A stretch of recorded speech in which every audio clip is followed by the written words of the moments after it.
सैयदना Umar bin Khattab रज़ी अल्लाह ताला अन्हु रास्ते से गुजर रहे थे कि एक ईसाई औरत ने आपका रास्ता रोक लिया और कहा, या अमीरुल मोमिनीन, मैं भी बाकी लोगों की तरह आपकी आवाम का हिस्सा हूँ, मेरा भी पूरा हक है कि मेरी बात को सुना जाए।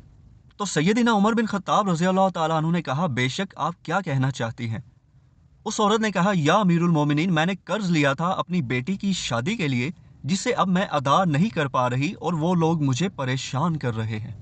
तो सैयदना उमर बिन खत्ताब रज़ी अल्लाह ताला अन्हु ने कहा कि आपने कितना लिया था? तो उस औरत ने कहा, 100 दिरहम।